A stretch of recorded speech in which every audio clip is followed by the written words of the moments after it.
Putting together some gates here for the paddocks that I'm putting together. I've got a paddock system.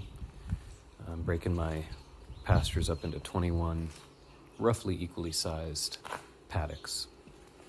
And I've got permanent fencing that I'm running to form the paddocks, and then I have gates between the paddocks to let the animals through and to keep them from going back into a previous paddock.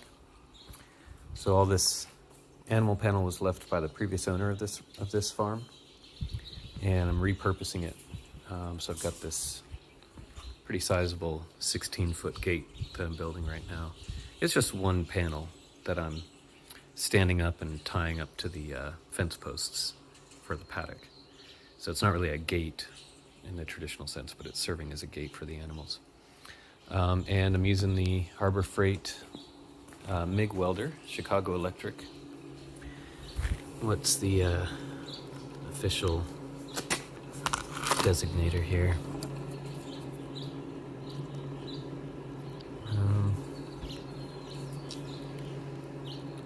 I don't see named 90 amp flux wire welder. I guess that's probably the official name of it. Item 62719. And I bought this almost 4 years ago. And when I bought it, being Harbor Freight, I decided to get the extended warranty, feeling convinced that I was going to need to use it. And so far, it's held up reasonably well. I can't remember what the extended warranty was, but I got it on sale for like 90 bucks. So with the warranty, it was like 120 bucks. So basically, everything's held up pretty well. There's some quirks about it. One quirk about it is that the handle has gone out of commission a couple of times where the button doesn't work very well. And I've had to kind of tinker with that a little bit. Basically, I had to take off this little slip here, and then I opened up the handle and kind of fiddled with the button a little bit to get it to work whenever I hit the button. It's still not perfect, but it's usable. It wasn't usable for a while. The button would get stuck, and I'd have to take off my glove, lift my hood, take off my glove, and then peel this button up so that it would stop running the wire. Another thing that's quirky about it is that the handle came loose. That was before I fiddled with the button, so it's just a property of the design that it just came loose, and so this thing started shifting in play to different angles and stuff. So I had to tighten everything up, and the way it's set up, the end piece here it's got the opposite threads. It's left-handed threads instead of right-handed threads. And because of the way it's set up, it's really hard to get this thing to tighten in such a way that it goes straight, because you're trying to tighten one thing in one direction and the other thing in another direction, and it's just really hard to get this thing on there straight. So mine's off to a bit of an angle, but it works for me. It's fine. It's powerful enough to do basic things like this. So this is just, what, 1/4 inch animal panel, and it works great for this. I've done a ton of welding on animal panel. I've also done some welding on some IBC cages.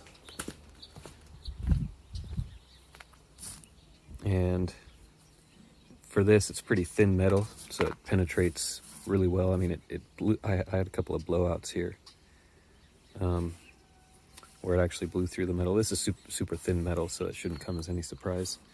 A little bit messy. It's not the cleanest weld. I'm also a pretty terrible welder as it is, but I think there's some innate properties of the welder that make it kind of messy as well. It's easy to spool. That's what I'm doing right now. I'm actually spooling up another thing of welding pad. In terms of the power, it certainly doesn't penetrate very deeply. You know, it's usable for this 1/4 inch animal panel, but beyond that, it's probably not strong enough to do anything much more than this. Let's see. Easy to work with. You can see how the respooling process goes. It's got two different heats. It's got high and low, and I've had to use both. So on this stuff, I'm using the max setting. There are times where I've never had it jam. The gun or the feed line has never gotten jammed.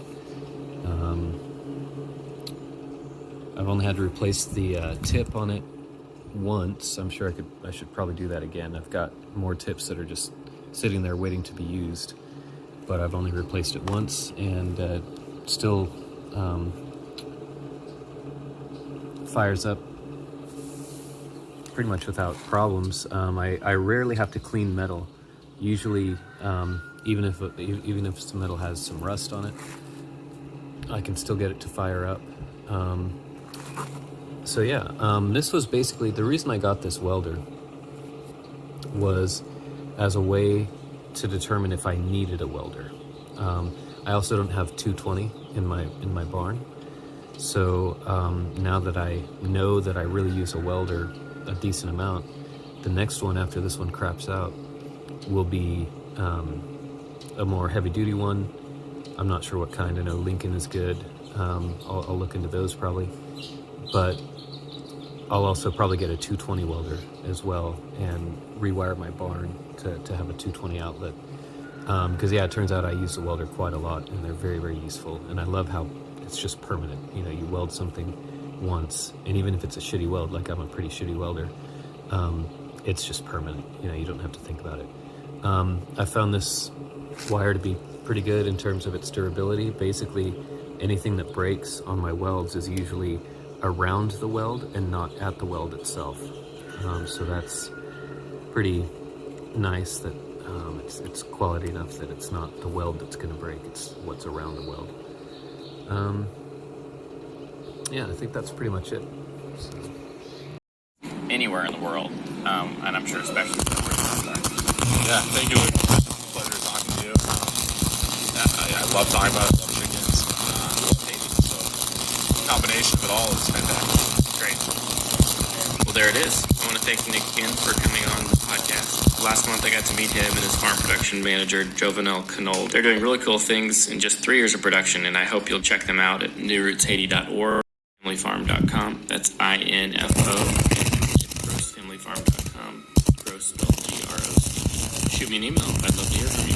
Thanks again, and we will see you next Monday.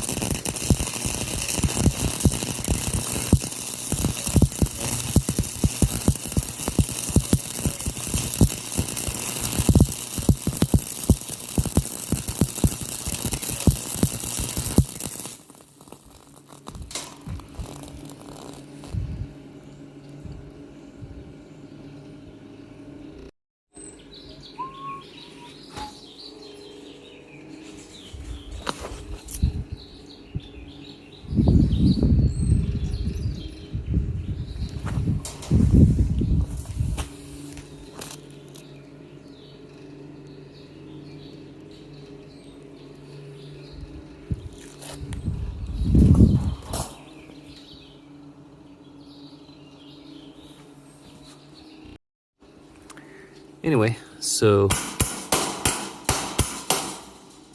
hopefully that gives you a sense of the quality of the welder. Like I said, it's certainly nothing you'd want to use for anything too big. You'd want a better welder, but someone who's just doing little weekend jobs, light duty type stuff like I'm doing here, I think it does the job quite nicely. And like I said, I've had it now for 4 years, and I fully expected that it wouldn't last a year, so I got that extended warranty. Never needed to use it. So hopefully that helps if you're thinking about buying this welder. Enjoy.